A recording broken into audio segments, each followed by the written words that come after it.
The silence in the $15 million penthouse was absolute. Not the peaceful quiet of meditation or sleep, but the suffocating kind that presses against your chest and makes every heartbeat sound like thunder. Victoria Sterling had grown accustomed to this silence over the past 6 years, but today something felt different. Something was about to shatter. She stood frozen in the marble doorway of the sunroom, her Cartier watch catching the morning light as her hand gripped the doorframe. Before her, on the Persian rug that cost more than most people's cars, sat her twin daughters, Maya and Sophia, both 6 years old, both born into a world of privilege they could never voice their thoughts about. They had never spoken, not a word, not a sound, not even a cry since the day they were born. But that was about to change in the most impossible way. Maya suddenly tilted her head, her dark eyes focusing on something beyond the tall windows. Sophia mirrored the movement, both girls turning toward the sound of wheels on gravel outside. Victoria felt her breath catch. Her daughters never reacted to sounds like other children. The specialists had said their hearing was fine, but they lived in their own silent world, unreachable despite every therapy, every treatment, every desperate attempt Victoria had made. The rumble grew louder. A maintenance truck was approaching the service entrance just like it did every Tuesday and Friday. Nothing unusual. Nothing that should capture the attention of two children who had never shown interest in anything beyond their immediate reach. Then she heard it. A voice, warm and gentle, drifting through the closed windows. Someone was humming a melody so soft it seemed to float on the morning air. Victoria had never heard this tune before, yet something about it felt achingly familiar, like a half-remembered lullaby from childhood. Maya's lips moved. Victoria's heart stopped. She watched in stunned disbelief as her daughter's mouth formed shapes she had never made before. Not words, but the attempt at sound, as if the melody was pulling something from deep inside her. Then Sophia joined in, her tiny voice releasing the faintest whisper of a hum. Victoria pressed her back against the wall, her legs suddenly unsteady. In 6 years, not even the most expensive speech therapists in Manhattan had managed to coax a single sound from either child. Yet a stranger outside was somehow calling to them through glass and stone. If you're enjoying this story so far, don't forget to hit the like button and subscribe. Drop a comment telling me where in the world you're watching from. I love hearing from you. The humming stopped. Victoria heard a truck door slam, followed by the scrape of wheels being unloaded. Footsteps crunched on the gravel path that led to the service entrance. The path she never walked, the part of her estate reserved for people she never saw. Maya stood up. This simple action sent shockwaves through Victoria. Her daughter never stood without assistance, never moved with such purpose. The physical therapists had said the girls might never develop full motor control, that their condition affected not just their speech, but their coordination. Yet Maya was walking toward the window with steady, determined steps. Sophia followed, and together the twins pressed their small hands against the glass, their faces turning upward as if searching for the source of that melody. Victoria found herself moving forward, drawn by a force she couldn't name. She reached the window just as a figure came into view on the path below. He was tall but not imposing, wearing a faded blue coverall with Metro Sanitation Services embroidered on the back. His movements were efficient but unhurried as he wheeled garbage bins toward the truck. Nothing about him seemed remarkable, yet Victoria couldn't look away. He paused near the garden fountain and glanced up at the building. For a split second, his eyes met Victoria's through the window. He was younger than she'd expected, maybe early 30s, with kind eyes and the weathered hands of someone who worked for a living. He offered a small wave, not presumptuous but friendly, then returned to his task. That's when it happened. Maya's hand moved to her throat.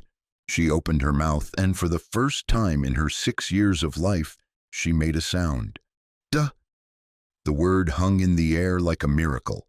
Victoria felt the room spinning around her, felt her knees giving way as she gripped the window ledge. Sophia echoed her sister, stronger and clearer. Duh, diddy. Victoria's world tilted off its axis. The word daddy was not in these children's vocabulary. Their father, Sir Victoria's ex-husband Charles, who had walked away when the twins were diagnosed at 18 months old, unable to cope with children who couldn't meet his expectations of perfection. The girls had no memory of him, no reason to know that word.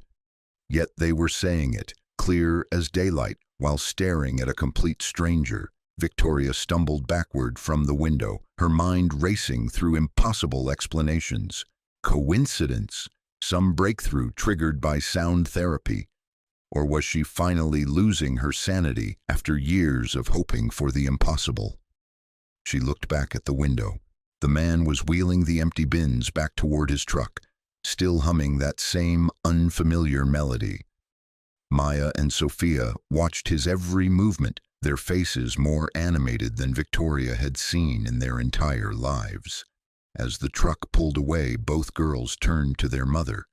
For the first time ever, they looked at her with what could only be described as expectation, as if they were waiting for her to explain something that had no explanation.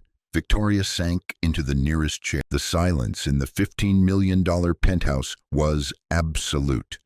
Not the peaceful quiet of meditation or sleep, but the suffocating kind that presses against your chest and makes every heartbeat sound like thunder. Victoria Sterling had grown accustomed to this silence over the past 6 years, but today something felt different. Something was about to shatter. She stood frozen in the marble doorway of the sunroom, her Cartier watch catching the morning light as her hand gripped the doorframe. Before her, on the Persian rug that cost more than most people's cars, sat her twin daughters, Maya and Sophia, both 6 years old, both born into a world of privilege they could never voice their thoughts about. They had never spoken, not a word, not a sound, not even a cry since the day they were born. But that was about to change in the most impossible way. Maya suddenly tilted her head, her dark eyes focusing on something beyond the tall windows. Sophia mirrored the movement, both girls turning toward the sound of wheels on gravel outside. Victoria felt her breath catch. Her daughters never reacted to sounds like other children. The specialists had said their hearing was fine, but they lived in their own silent world, unreachable despite every therapy, every treatment, every desperate attempt Victoria had made. The rumble grew louder. A maintenance truck was approaching the service entrance just like it did every Tuesday and Friday. Nothing unusual. Nothing that should capture the attention of two children who had never shown interest in anything beyond their immediate reach. Then she heard it. A voice, warm and gentle, drifting through the closed windows. Someone was humming a melody so soft it seemed to float on the morning air. Victoria had never heard this tune before, yet something about it felt achingly familiar, like a half-remembered lullaby from childhood. Maya's lips moved. Victoria's heart stopped. She watched in stunned disbelief as her daughter's mouth formed shapes she had never made before. Not words, but the attempt at sound, as if the melody was pulling something from deep inside her. Then Sophia joined in, her tiny voice releasing the faintest whisper of a hum. Victoria pressed her back against the wall, her legs suddenly unsteady. In 6 years, not even the most expensive speech therapists in Manhattan had managed to coax a single sound from either child. Yet a stranger outside was somehow calling to them through glass and stone. If you're enjoying this story so far, don't forget to hit the like button and subscribe. Drop a comment telling me where in the world you're watching from. I love hearing from you. The humming stopped. Victoria heard a truck door slam, followed by the scrape of wheels being unloaded. Footsteps crunched on the gravel path that led to the service entrance. The path she never walked, the part of her estate reserved for people she never saw. Maya stood up. This simple action sent shockwaves through Victoria. Her daughter never stood without assistance, never moved with such purpose. The physical therapists had said the girls might never develop full motor control, that their condition affected not just their speech, but their coordination. Yet Maya was walking toward the window with steady, determined steps. Sophia followed, and together the twins pressed their small hands against the glass, their faces turning upward as if searching for the source of that melody. Victoria found herself moving forward, drawn by a force she couldn't name. She reached the window just as a figure came into view on the path below. He was tall but not imposing, wearing a faded blue coverall with Metro Sanitation Services embroidered on the back. His movements were efficient but unhurried as he wheeled garbage bins toward the truck.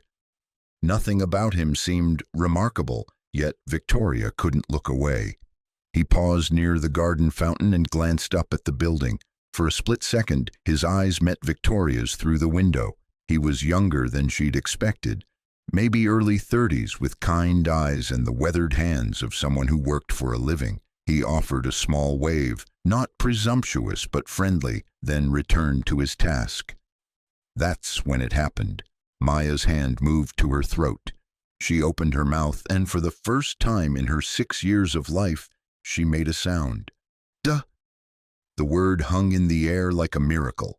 Victoria felt the room spinning around her, felt her knees giving way as she gripped the window ledge. Sophia echoed her sister, stronger and clearer. Duh, diddy.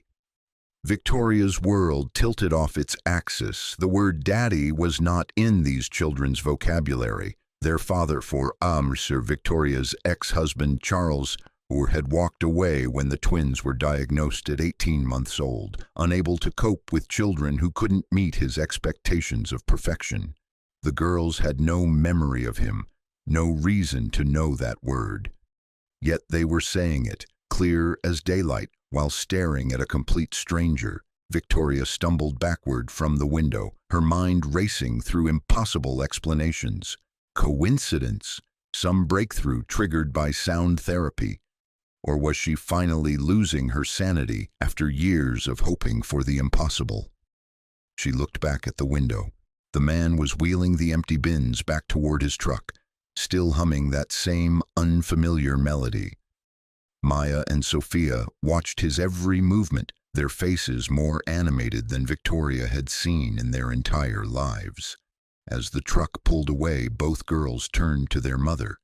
For the first time ever, they looked at her with what could only be described as expectation, as if they were waiting for her to explain something that had no explanation. Victoria sank into the nearest chair, her hands trembling as she reached for her phone. She needed to call Dr. Hendricks, the neurologist who had been following the girl's case. She needed to call someone who could make sense of what had just happened. But first, she had one call to make. Metro Sanitation Services, a gruff voice answered. I need information about your driver, Victoria said, surprised by how steady her voice sounded. The one who services the Sterling estate on Riverside Drive. Ma'am, I can't give out personal information about our employees. Oh. This is Victoria Sterling. I'm not asking for anything inappropriate. I just need to know his name. A pause. That would be Marcus Webb, ma'am. He's been on your route for about 3 months now. Real quiet fellow, keeps to himself. Is there a problem? Marcus Webb. Victoria repeated the name silently. No problem, she said. Thank you. She hung up and stared at her daughters, who had returned to their usual silent play. But something fundamental had changed. The air in the room felt different, charged with possibility. Victoria had built her fortune in biotechnology, had made her billions by believing in science and evidence-based solutions. Everything in her rational mind rejected what she had just witnessed. Children didn't suddenly speak after 6 years of silence because a garbage collector hummed a tune. Yet she had seen it happen. Maya looked up from her toys and met her mother's eyes. Her little mouth opened again, and in a voice barely above a whisper, she said one more impossible word, "Mommy?" Victoria's tears came then, hot and unstoppable. She swept both girls into her arms, holding them as they continued to make small sounds. Not quite words yet, but the beginning of something miraculous. Outside, the morning went on as usual. Birds sang in the manicured gardens. Traffic hummed in the distance. The city continued its relentless pace. But inside the sterling penthouse, everything had changed. Victoria held her daughters and made a decision that would have seemed impossible an hour ago. Tomorrow she would be waiting when that truck arrived. She would meet Marcus Webb face to face, and she would find out how a man she'd never met had accomplished what millions of dollars and the best medical minds in the country had failed to achieve. She would discover why her daughters called him Daddy when they had never called anyone anything at all.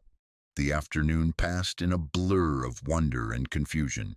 Victoria canceled her meetings, something she never did, and spent the day observing Maya and Sophia with new eyes. They seemed different somehow, more alert, more present. They played with their toys but kept looking toward the window, as if expecting something or someone to return. Victoria found herself doing the same thing. She called her assistant and requested everything Metro Sanitation Services was willing to share about Marcus Webb. The information that came back was frustratingly sparse.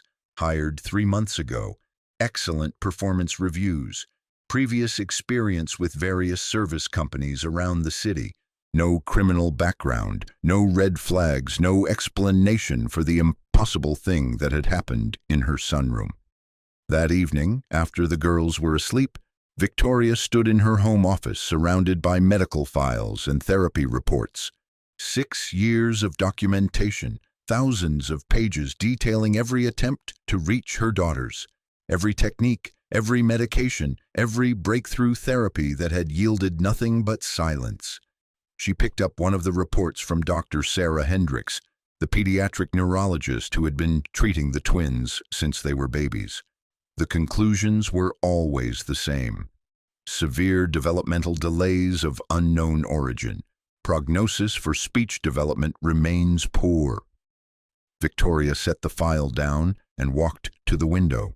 Somewhere out there in the city, Marcus Webb was probably finishing his dinner, maybe helping his own children with homework, completely unaware that he had just performed a miracle.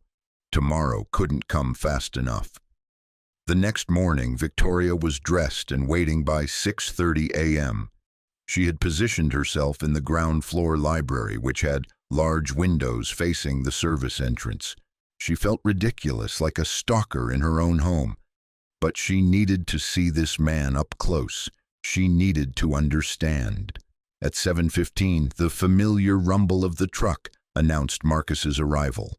Victoria's heart began to race. She watched him through the window as he went through his routine parking, unloading equipment, beginning his systematic collection of garbage bins from around the property.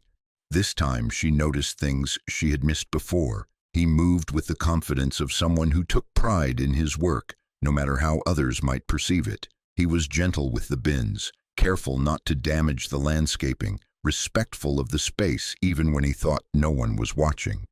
And he was humming again. The melody was different today, but it had the same quality, warm, comforting, almost paternal. Victoria found herself straining to hear it through the glass. She took a deep breath and made her decision. Victoria walked through her house to the service entrance, something she had never done in the 5 years she had lived here. Her heart pounded as she opened the door and stepped outside. Marcus was 20 feet away, focused on his work. He looked up when he heard the door, and Victoria saw surprise flash across his face. He straightened up, suddenly conscious of his appearance in front of the woman who clearly owned this palatial estate. "Good morning," Victoria said, her voice steadier than she felt. "Morning, ma'am," Marcus replied. His voice was deeper than she had expected, with a slight accent she couldn't place. "I hope I didn't disturb you. I try to keep the noise down." "You didn't disturb me," Victoria said. "Actually, I wanted to thank you." Marcus looked confused. "Thank me?" Victoria hesitated. How did she explain something that made no sense? "Yesterday morning, my daughters, they responded to your voice. It might sound strange, but they've never spoken before, never made any sounds at all. But when they heard you humming, they tried to make sounds too." Marcus's expression shifted to something Victoria couldn't quite read. Concern, maybe, or recognition. "Your daughters," he said slowly, do they have special needs?" "Yes," Victoria said, surprised by the gentle way he asked. "They were born with severe developmental delays. The doctors aren't sure what caused it, but they've never been able to speak or communicate in typical ways." Marcus was quiet for a long moment, his hands still gripping the handle of a garbage bin. When he spoke again, his voice was softer. "I have a son," he said. "Tommy, he's 7 and he has autism. For the first 5 years of his life, he didn't speak either. I used to hum to him when he was upset or scared. It was the only thing that seemed to reach him." Victoria felt something click into place. "The melody you were humming yesterday, it's something I made up for Tommy," Marcus said. I didn't realize anyone could hear me."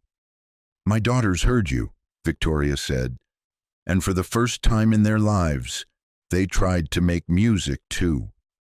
Marcus set down the bin and took a step closer. Victoria could see kindness in his eyes and something else, understanding that came from experience, not education. "Would you—" Marcus hesitated, then continued. "Would you like me to meet them?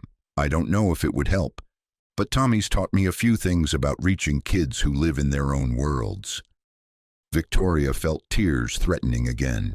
A stranger was offering to help her daughters, asking for nothing in return except the chance to try. It was the most hope she had felt in 6 years. "Yes," she said. "Yes, I would like that very much." Victoria led Marcus through the service entrance, her heart hammering against her ribs. In 34 years of life, she had never invited a sanitation worker into her home. She had never invited anyone into her home who wasn't wearing a suit or carrying credentials from prestigious institutions. Yet here she was, leading a stranger toward her most precious treasures, her silent daughters who had just spoken their first words to him. The service hallway felt different with Marcus walking beside her. His work boots made soft sounds on the marble floor, and she found herself hyper-aware of every detail. The way he carefully wiped his feet, despite the spotless floor, how his eyes took in the artwork and architecture without judgment or obvious awe, just quiet observation. "Your home is beautiful," he said simply as they approached the main living areas. "Very peaceful." Peaceful. Victoria almost laughed at the irony. For 6 years this house had been a monument to silence, but not the peaceful kind. It had been the silence of defeat, of dreams deferred, of a mother's heart slowly breaking with each passing day of her children's muteness. "They're in the sunroom," Victoria said, her voice catching slightly. "Maya and Sophia, I should warn you. They don't usually respond well to strangers. They tend to retreat into themselves when new people are around." Marcus nodded, his expression growing more serious. "Tommy was the same way. Still is sometimes. Would it be okay if I just sat nearby at first? Let them get used to me being there?" The thoughtfulness in his voice surprised Victoria. Every specialist she had ever hired approached the twins with confidence, armed with techniques and protocols. Marcus was suggesting patience, something no one had ever recommended as a treatment plan. They reached the sunroom doorway. Maya and Sophia sat on their playmat, surrounded by expensive educational toys that had never succeeded in teaching them anything. They looked up when Victoria entered, but their expressions remained neutral, distant. Then Marcus appeared behind her. Both girls' faces transformed instantly. Maya sat up straighter, her dark eyes focusing with an intensity Victoria had never seen. Sophia actually smiled, the first genuine expression of joy Victoria could remember seeing on her daughter's face. "Hello, Maya. Hello, Sophia," Marcus said softly, settling cross-legged on the floor about 6 feet away from them. "I'm Marcus. Your mom told me you like music." He began to hum the same melody from yesterday. The effect was immediate and startling. Both girls moved closer to him, their movements more coordinated than Victoria had ever witnessed. Maya reached out tentatively toward the sound, while Sophia began to sway gently. Then Maya opened her mouth and released a clear, soft hum in harmony with Marcus. Victoria's hand flew to her chest. Her daughter was making music, real, intentional music. Marcus smiled but didn't stop humming. He pulled out his phone and showed the girls a photo. "This is my son, Tommy. He loves music too. When he was little like you, music was the only thing that helped him talk to the world." Sophia crawled closer, her eyes fixed on the phone screen. With deliberate movements that shocked Victoria, she pointed at the photo and made a sound. Boy, boy, Marcus repeated gently. "Yes, Tommy is a boy. He's 7 years old." "7," Maya whispered, her voice like wind chimes. Victoria sank into a chair, overwhelmed. In 10 minutes, this man had accomplished more than 6 years of therapy. Her daughters were not just speaking, they were engaging, communicating, showing curiosity about the world beyond their immediate sphere. Marcus spent the next hour sitting with the twins, never pushing, never demanding responses. He hummed different melodies, showed them more pictures of Tommy, and spoke in quiet tones about simple things, colors, shapes, the sound rain makes on windows. The girls responded with increasing confidence, making sounds, attempting words, even laughing when Marcus made funny faces. Victoria watched from across the room, tears streaming down her cheeks. This was what normal looked like. This was what she had dreamed of for 6 years but had begun to believe was impossible. When Marcus finally stood to leave, both girls looked stricken. Maya reached for him, making distressed sounds Victoria had never heard before, not cries of pain or frustration, but the clear communication of a child who didn't want someone to go away. "I have to finish my work," Marcus told them gently, "but maybe I can come back tomorrow. Would you like that?" Both girls nodded vigorously. Sophia even managed a broken yes. Victoria walked Marcus back to the service entrance, her mind spinning with questions and possibilities. "How?" she asked as they reached the door. "How did you know exactly what to do?" Marcus paused, his hand on the doorknob. "Can I ask you something first? When the girls were babies, before you knew about their condition, did you sing to them? Talk to them like they could understand?" Victoria felt a sharp stab of guilt. "At first, yes, but when they didn't respond, when the doctors said they might never understand language, I stopped. I thought I was wasting time that could be better spent on treatments and therapies." Marcus's expression was compassionate, not judgmental. "I did the same thing with Tommy. The difference was I didn't have resources for fancy treatments. So eventually I went back to just being his dad. I sang to him, read to him, talked to him like he could understand everything. Because I realized he could understand. Maybe not the words, but the love behind them." "You're saying I gave up on them?" Victoria said, the words painful to voice. "No," Marcus said firmly. "You did what any parent would do. You followed expert advice. You tried to fix a problem, but maybe the problem was never that they couldn't communicate. Maybe it was that nobody was listening in the right way. Victoria felt something crack open in her chest, a realization that was both devastating and liberating. "Will you come back tomorrow?" she asked. Marcus smiled. "If you'd like me to. Same time?"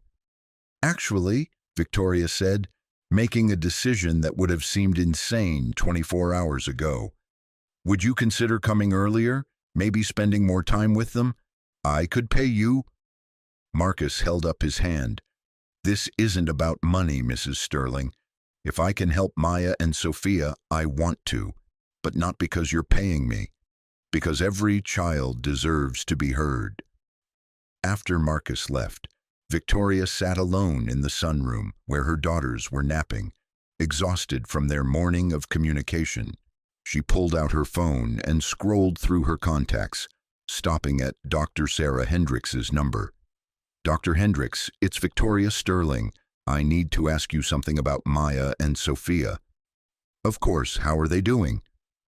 Victoria took a deep breath. "They spoke today, multiple words. They engaged with a stranger, showed curiosity, made music, everything we've been told they couldn't do." Silence on the other end. Then, "Victoria, I think we should schedule an appointment to discuss this. Sometimes parents want so desperately to see progress."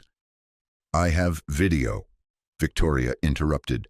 "Multiple videos, clear documentation of verbal communication and advanced social interaction." Another pause. "Who was working with them?" "A sanitation worker named Marcus Webb. He has a 7-year-old son with autism." "Victoria, I have to advise caution. Unqualified individuals working with special needs. Children can sometimes do more harm than good, even if they mean well." Victoria felt anger rising in her chest. More harm than 6 years of professional treatment that yielded 0 results? That's not fair. The girl's condition is complex. "Dr. Hendricks," Victoria said, her voice turning cold and businesslike, "I'm going to send you the videos. I expect you to review them objectively. If your professional assessment is that this man is somehow harming my daughters by teaching them to speak and engage with the world, then we'll discuss next steps. But right now, he's the only person who's given me hope in 6 years." Victoria hung up and immediately called her assistant. "Jennifer, I need you to research everything you can find about Marcus Webb. Employment history, education, family situation, everything that's publicly available." "Of course, Ms. Sterling. Is this for a potential business opportunity?" "Something like that," Victoria said, watching her daughters sleep peacefully on their playmat. For the first time in years, their faces looked relaxed, content. The information Jennifer compiled arrived that afternoon. Marcus Webb, 32 years old, had worked various service jobs around New York City for the past 7 years. Before that, there was a gap in his employment history, but what caught Victoria's attention was a newspaper article from 8 years ago. "Local Father Fights School District for Autistic Sons' Rights," read the headline. The article described Marcus Webb's battle to get appropriate services for his son Tommy, who had been misdiagnosed and placed in programs that weren't helping him. The photo showed a younger Marcus holding a 7-year-old boy with bright, intelligent eyes. Victoria read further. Marcus had no college education, but he had become an expert on autism and communication disorders through necessity. He had taught himself about sensory processing, about nonverbal communication, about the different ways children could connect with the world. The article mentioned that Marcus had been working as a teaching assistant at a special needs school until budget cuts eliminated his position. After that, he had taken whatever work he could find to support himself and Tommy. Victoria closed her laptop and stared out the window. This man had sacrificed his career to advocate for his son. He had educated himself out of love and desperation, and now he was sharing that hard-won knowledge with her daughters, asking for nothing in return. That evening, after Maya and Sophia were in bed, Victoria found herself doing something she hadn't done in years. She went into their nursery, the room she had preserved exactly as it was when they were babies, and opened the music box that played lullabies. She hadn't been able to listen to it since the girl's diagnosis, but tonight it didn't bring pain. Tonight it brought hope. The next morning, Victoria was waiting in the garden when Marcus arrived. She had made a decision overnight, one that went against every instinct her business training had given her. "Marcus," she called as he unloaded his equipment. He looked up, surprised to see her outside again. "I have a proposition for you," Victoria said. "What would you say to a different kind of job?" If you're hooked on this story, make sure to subscribe and turn on notifications so you never miss an upload. Your support means everything and helps me bring you more emotional stories like this one. Marcus set down the bin he was holding. "What kind of job?" "Working with Maya and Sophia, full-time. I have a small apartment above the garage that you and Tommy could use. I'd pay you a salary. A good salary, and Tommy could attend the excellent school in this district." Marcus was quiet for a long moment. "Mrs. Sterling, that's incredibly generous, but I don't have any formal training."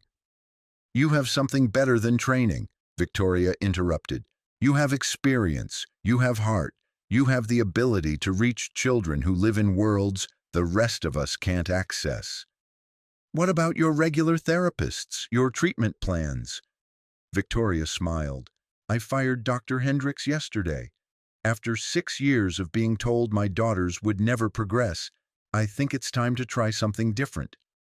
Marcus looked toward the house, then back at Victoria. "Can I think about it? This is a big decision. I need to consider what's best for Tommy." "Of course. Take all the time you need." But Victoria could see in his eyes that he was already considering it. And for the first time in 6 years, she felt like she was making the right choice for her daughters. Inside the house, Maya and Sophia were at their usual spot by the window, waiting for the sound of Marcus's voice. When they heard him talking to their mother in the garden, both girls pressed their faces to the glass and waved. Marcus looked up and waved back. Then he began to hum, and even through the glass, the twins started to hum along. Victoria watched this impossible scene. Her daughters making music with a sanitation worker who understood them better than any expert ever had, and knew that everything was about to change. The question was she brave enough to let it happen? 3 weeks later, the Sterling estate had transformed into something Victoria had never imagined it could become. A home filled with laughter. The apartment above the garage now housed Marcus and Tommy, and the sound of children playing echoed through spaces that had been silent for years. Maya and Sophia were speaking in short sentences now, their vocabulary growing daily under Marcus's patient guidance. More importantly, they were behaving like typical 6-year-olds, curious, playful, occasionally mischievous. Victoria found herself watching them through windows, marveling at the miracle that had unfolded in her own backyard. Tommy had become the bridge between all of them. At 7, he was protective of the younger girls, teaching them games and sharing his toys. His autism manifested in fascinating ways. He could remember every song Marcus had ever hummed and could recreate complex melodies on the old piano in Victoria's living room. The 4 children, because that's how Victoria had begun thinking of them, spent their days exploring the estate's gardens, creating elaborate games, and filling the mansion with the kind of chaos Victoria had never known she wanted. Marcus had proven to be everything she had hoped and more. Patient, insightful, completely devoted to the children's well-being. He never overstepped boundaries with Victoria, maintaining a respectful distance while creating an environment where her daughters could thrive. It was too good to last. The crisis began with a phone call on a Tuesday morning in late spring. Victoria was in her office reviewing quarterly reports while listening to the sound of children's voices in the garden below. Ms. Sterling, her assistant Jennifer's voice was tight with worry. I have Richard Blackwood from the Manhattan Herald on line 2. He says it's urgent regarding your family situation. Victoria's blood ran cold. Richard Blackwood was a notorious gossip columnist who specialized in exposing the private lives of wealthy families. She had managed to keep her daughter's condition out of the press for 6 years, protecting them from public scrutiny. Put him through, she said, her voice steady despite the fear rising in her chest. Ms. Sterling, thank you for taking my call. I'm working on a story about your unusual living arrangement with a sanitation worker and his autistic son. I was hoping you could comment. Victoria felt the world tilt beneath her feet. I'm not sure what you mean. Marcus Webb and his son Tommy, living on your property, working with your disabled daughters without proper credentials. Some might call it exploitation, others might question your judgment as a parent. I'd like to hear your side. No comment, Victoria said, hanging up immediately. Her hands were shaking as she dialed Marcus's number. Victoria, is everything okay? We need to talk, now. 20 minutes later, Marcus sat across from her in her office, while Tommy played with Maya and Sophia in the next room. Their laughter seemed to mock the gravity of the situation Victoria was about to destroy. Someone contacted the press, Victoria said without preamble. They know about you and Tommy living here. They know about your work with the girls. Marcus went very still. What exactly do they know? Enough to suggest that I'm either exploiting you or exercising poor judgment in letting an unqualified person work with special needs children. I see, Marcus said quietly. What do you want me to do? Victoria had been dreading this question because she knew what the answer had to be. Her lawyers had been clear when they called an emergency meeting that morning. Her business partners were concerned. Her insurance company was asking questions about liability. Everyone who mattered in Victoria's professional world was telling her the same thing. Cut ties immediately, issue a statement about temporary arrangements, return to qualified professionals. Marcus, she began, her voice breaking slightly, I think you and Tommy need to move out, at least until this blows over. The silence that followed was deafening. Marcus didn't argue, didn't protest, didn't point out that the arrangement had given both their families more happiness than either had known in years. He simply nodded. I understand, he said. You have to protect Maya and Sophia and yourself. It's not forever, Victoria said desperately. Just until the media attention dies down. Then we can figure out, Marcus stood up, cutting her off gently. Victoria, let me save you the trouble of making promises you can't keep. I've been through this before. When scandal touches people like me, we disappear. It's the way the world works. That's not true. This is different. Is it? Marcus asked, his voice still kind but resigned. Because I think if you're honest with yourself, you know this was always going to end this way. People like you don't really build families with people like me. You hire us, you pay us, and when it becomes inconvenient, you let us go. Victoria felt like she'd been slapped. That's not what this is. Then don't make me leave, Marcus said simply. The words hung in the air between them. Victoria thought about Maya and Sophia, who had never been happier. She thought about Tommy, who had finally found a stable home. She thought about Marcus, who had given her family everything and asked for nothing. Then she thought about the board meeting she had in 2 hours, where she would have to explain why Sterling Biotech's CEO was making headlines for questionable childcare decisions. She thought about the contracts that could be canceled, the investors who might pull funding, the employees whose jobs depended on her making smart decisions. I can't, she whispered. I have responsibilities. I know, Marcus said. I'll start packing. He turned toward the door, then stopped. Can I ask you for one thing? Let me explain to the children myself. They deserve to understand that this isn't their fault." Victoria nodded, not trusting her voice. An hour later, Victoria watched from her office window as Marcus sat in the garden with Maya, Sophia, and Tommy. She couldn't hear what he was saying, but she could see the confusion on her daughters' faces as they gradually understood that their friend was leaving. Maya began to cry first, the heartbroken sobs of a child losing someone important. Sophia joined in, clinging to Marcus's arm. Tommy sat silently, his face blank in the way children with autism sometimes shut down when overwhelmed. Marcus held all three children, his own face streaked with tears.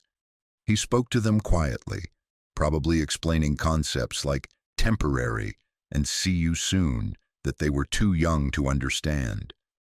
Victoria pressed her hand to the window, watching the destruction of the only real family any of them had ever known.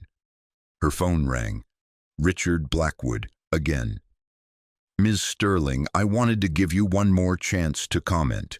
My sources tell me Mr. Webb is moving out today. Is this connected to concerns about his qualifications?" Victoria looked down at the garden where Marcus was saying goodbye to her daughters. "Yes," she heard herself say. "Mr. Webb was a temporary arrangement while we transitioned to more qualified care." "And you're comfortable with the criticism that you exposed vulnerable children to an unvetted individual?" Victoria closed her eyes. "Mr. Webb is a fine person, but you're right that my daughters need professional care." She hung up and immediately hated herself. By evening, Marcus and Tommy were gone. The apartment above the garage stood empty, and the mansion had returned to its familiar, devastating silence. Maya and Sophia refused to eat dinner. They sat at the window in the sunroom watching for a truck that wouldn't come. When Victoria tried to comfort them, they pulled away from her for the first time since Marcus had taught them to trust human connection. That night, Victoria couldn't sleep. She walked through her empty house, past the piano where Tommy had played beautiful melodies, past the garden where 4 children had learned what family could look like. At 3 a.m., she found herself in the twins' room, watching them sleep. Their faces were streaked with tears, and even unconscious, they looked bereft. Victoria thought about the past 3 weeks. The first time in 6 years she had felt like a real mother instead of a case manager. She thought about Marcus, who had never once made her feel inadequate, despite his obvious gift with children. She thought about Tommy, who had brought music back into their lives. Then she thought about her business empire, built through years of careful decisions and calculated risks. Everything she had worked for could be threatened by association with scandal. But what was the point of having every